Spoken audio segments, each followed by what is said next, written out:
Hello friends, जीवा preparation A to Z में आपका स्वागत है। इससे पहले हमने पहली क्लास में शिक्षा का अर्थ, शिक्षा की प्रकृति, शिक्षा की परिभाषाएं एक एक पॉइंट में हमने डिस्कस किया था और स्ट्रक्चर के माध्यम से शिक्षा का अर्थ समझा था। अब दूसरी क्लास है ये हमारी, और इसमें अब हम जानेंगे शिक्षा का संकुचित अर्थ और शिक्षा का व्यापक अर्थ। क्लास में आप कंटिन्यू बने रहें और सपोर्ट करें। आपको हम डेली का डेली क्लास प्रोवाइड करते रहेंगे। अब आगे बढ़ेंगे और जानेंगे शिक्षा का संकुचित अर्थ क्या होता है। Narrow meaning of education. शिक्षा का अर्थ वह होता है, वह शिक्षा जो एक निश्चित समय, निश्चित स्थान पर और निश्चित अवधि के लिए प्रदान की जाती है। यही शिक्षा का संकुचित अर्थ कहलाता है। शिक्षा का सबसे प्रचलित रूप ही उसका संकुचित रूप है। लोगों की यह धारणा होती है कि विद्यालय में प्रदान किए जाने वाली शिक्षा, जिसमें सब कुछ पूर्व निर्धारित होता है, वही शिक्षा है। यानी कि सबसे प्रचलित शिक्षा क्या है, जो हमें शिक्षा स्कूलों और कॉलेजों में मिलता है। लोगों की यही धारणा होती है कि विद्यालय में प्रदान किए जाने वाली शिक्षा, जिसमें सब कुछ पूर्व निर्धारित होता है, वही शिक्षा है। इंसान यही जानता है जो विद्यालय से शिक्षा मिलती है वही हमारी शिक्षा है। इंसान को पता नहीं होता कि सिर्फ विद्यालय से नहीं, बल्कि समाज से, परिवार से, अध्यापक से शिक्षा मिलती है। इसमें पाठ्यक्रम पूर्व निर्धारित होता है, यानी कि इसमें आपको कौन कौन सी किताबें पढ़नी है, कौन कौन से सिलेबस हैं, कौन कौन से टीचर हैं, कौन कौन से सब्जेक्ट के अनुसार आपको टीचर मिलेंगे। जो सिलेबस आपका रहेगा उसी के अनुसार आप पढ़ेंगे। अगर इसके अलावा कुछ पढ़ेंगे तो आपको बेनिफिट नहीं मिलेगी, उल्टा आपका नुकसान होगा। तो सिलेबस के अनुसार पढ़ेंगे। निश्चित शिक्षण विधियाँ होती हैं। शिक्षकों का स्थान प्रमुख होता है। यह शिक्षा जीवन के कुछ ही वर्षों तक चलती है। जो आपका टीचिंग मेथड रहेगा वो पहले से फिक्स रहेगा। डायरेक्ट आप क्लास में जाके बच्चों को पढ़ाएंगे। इसी पुस्तकी ज्ञान एवं विद्यालय शिक्षा की भी संज्ञा दी जाती है।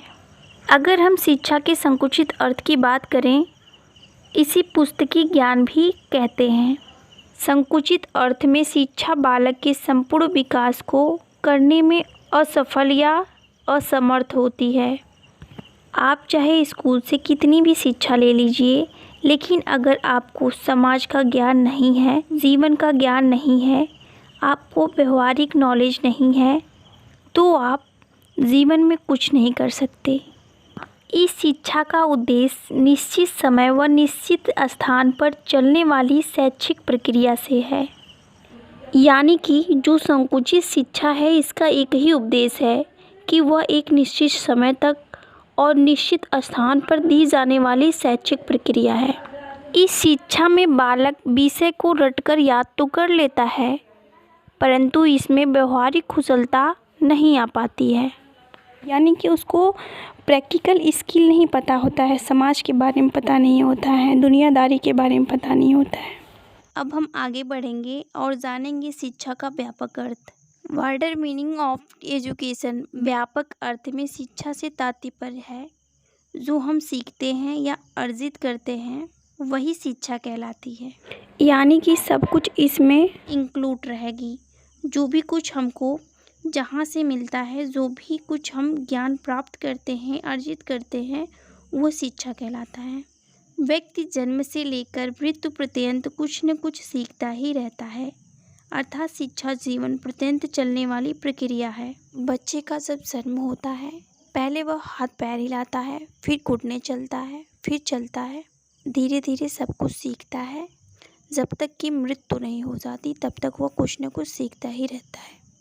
ऐसी शिक्षा किसी विशेष व्यक्ति, समय, स्थान अर्थात देश तक सीमित नहीं रहती, बल्कि इसके भी संपर्क में आकर बालक जो भी कुछ सीखता है वह शिक्षा के अंतर्गत आता है। बालक जब जन्म लेता है तो वह असहाय शिशु होता है। उसी अवस्था से ही उसकी सीखने की प्रक्रिया शुरू हो जाती है। धीरे धीरे वह अपने परिवेश व वातावरण की वस्तुओं, व्यक्तियों आदि से सीखता है। व्यापक अर्थ में शिक्षा को किसी समय, स्थान, व्यक्ति विशेष या पाठ्यक्रम से नहीं बांधा जा सकता है। बल्कि यह मुख्य प्रक्रिया के रूप में है। प्रोफेसर डियोल के अनुसार शिक्षा के व्यापक अर्थ में वे सभी प्रभाव आते हैं जो व्यक्ति को जन्म से लेकर मृत्यु तक प्रभावित करते हैं।